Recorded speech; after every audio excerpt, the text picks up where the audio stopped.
So let's start this week off with the prediction that I made last week.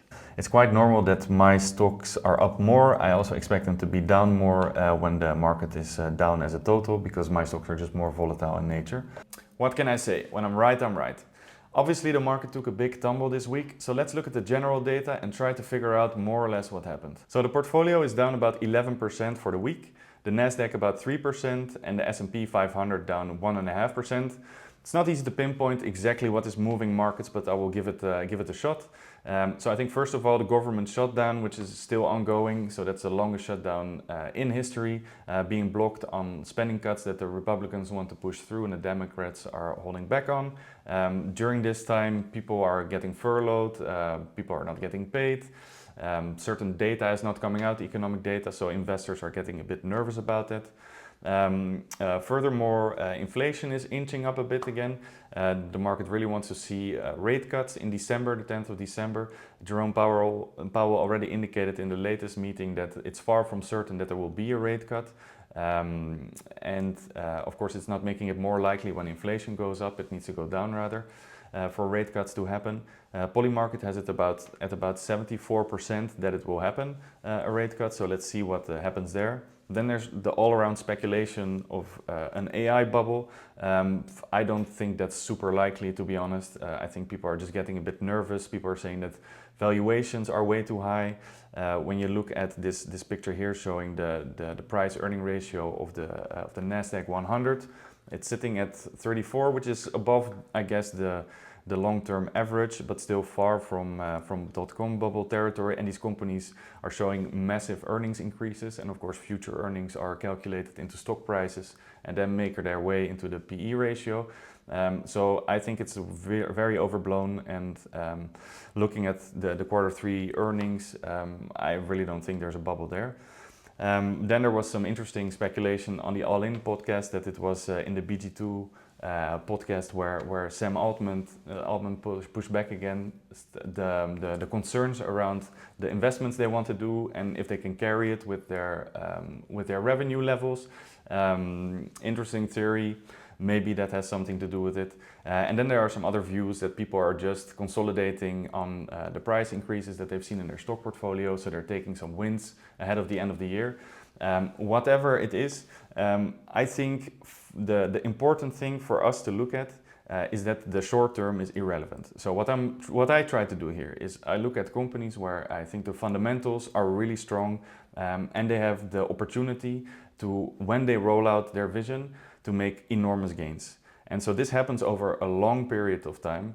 And so short-term volatility, people being scared about general circumstances, doesn't really impact that in the long run. And I find that the only thing that calms me when markets are taking a dive and you see red figures is actually to dive into these companies and to study them and to see the progress they're making and have that confirm your hypothesis about the stocks you invest in. And then actually when you have that view, you see red as a buying opportunity. These stocks are on sale and you get excited, okay, now I can buy more of my favorite stock. If all you're doing is looking at the daily price increases or decreases, okay, then you're going to get stressed by big increases and big decreases. So that's a bit my 2 cents. So let's now have a look at the stocks in detail. So earnings came out for 8 companies and there was a shareholder meeting for Tesla. I made a video on 6 of those earnings plus the Tesla meeting, so you can watch that video yourself. I will just briefly give the highlights here.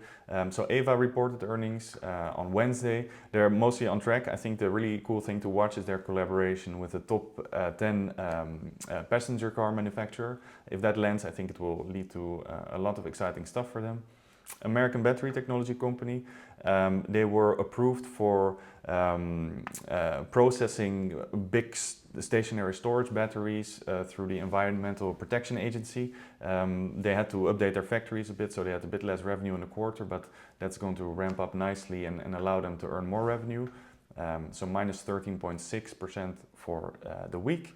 AMPX earnings were very strong on Thursday. I will do a video about that next week, but overall doing well. Then Archer Aviation reported earnings as well. So they announced a bunch of deals this week, a deal with Japan, for an eVTOL program, the same for Korea, and they bought a nice little airport in the middle of Los Angeles that they will use as the hub for their LA taxi service. The airport is called Hawthorne. And overall the results were on track, nothing too crazy, so down 30% for the week. Butterfly Network then, not much happened. I posted a deep dive on their earnings last week. They were showing some type of innovation that they were going to launch last week, and in the end that innovation is a card that holds their iPad and their scanner. So not too exciting news, but I guess for the users that's interesting. So they were down 17%. So not much happened for Howard Hughes, up 1%, so not really impacted by all the tumultuous happenings. They will report earnings next week. I made a deep dive video on that you can watch. Nautilus did really well, 40% up after their earnings, 13.5 for the week. So the key thing to watch out for there is their commercial launch at the end of next year. Then OKLO, no real news, down 15%.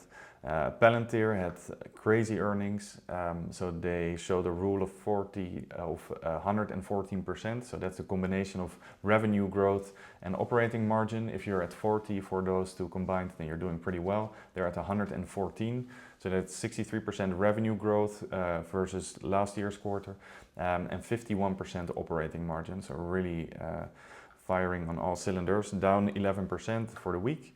Recursion, they reported earnings, not much exciting going on there. The only thing that happened is that their founder Chris Gibson will take the chairman position, and Najat Khan, the chief R&D officer and commercial officer, will take the CEO role. She's been doing the calls for quite some time, so I think she's well versed by now. Then Tesla, so down 6%. They had their shareholder meeting, so a few items. The performance package for Elon was approved, so that's good. An investigation into buying part of XAI, so the Elon's AI company that also owns X, former Twitter, was approved, so they will start to investigate that option. A few bits, so Robotaxi will be launched next in Nevada, Florida and Arizona, and they're trying to remove the safety driver in Austin by the end of the year. I made a bigger video on their quarterly earnings last week that you can watch. And then one thing I thought was really insightful, so Elon did a big tour across all the podcasts, and he visited Joe Rogan too, and in that 3-hour mess he mentioned one thing that I thought was really exciting. They were talking about Doge and his perception that they will not be able to fix the government debt and the deficit just by spending cuts, because there's just too many interests and it's too hard to do. And he says that the only way to get out of the debt situation is by growing GDP, and that will be done through AI and robotics, in his opinion. And that's why he's doubling down now like crazy on Tesla, because he feels that that is the best way for the US to get out of its debt situation. And so of course he's always a visionary guy and driven by these things, but such an like existential drive for something so immediate, I think will really push him. So that was really cool to see, and for me to understand a bit his psychology behind that. Then on Samsara was down 3.3%, no real news. Sorry, something went wrong with Quantum Corner, but we don't want to miss it. So there was no real news with NVDA and Alphabet in their NVQ Link and Google Quantum AI efforts. On D-Wave, a customer called Davidson in the US, a defense customer, went live with one of their Advantage 2 systems. So I suppose that will lead to some revenue recognition in Q4 possibly. They also posted their results last week. Revenue was down from 3.7 last quarter to 3.1 this quarter. Of course, it's very early days for these companies, so revenue is going to fluctuate. So that makes sense. And then IONQ announced another quantum hub in Europe. So the Geneva Quantum Network, which includes Rolex Quantum. They have a quantum clock effort ongoing, apparently. They also came out with their results, IONQ, but I will go into that in next week's video. So that's a wrap on week 45, a very red week. Like I said, it's important to stay calm, to make sure that we don't do anything rash. We're here to invest in the long term. The only moments where we are going to panic is when a company is no longer executing in line with their vision and the plan that we had in our mind and the reason why we're investing. That's maybe when we want to decide to reallocate. But when there's just general stock market volatility, we shouldn't take that as anything more than a buying opportunity. So let's keep each other accountable and stay calm. Once again, I hope you enjoyed the video. I hope you enjoy this format. Please let me know if you want to see anything different, if I can change anything to make it better. Like, subscribe, follow, leave a comment, tell a friend so that we can grow this channel together. And I'll see you next week.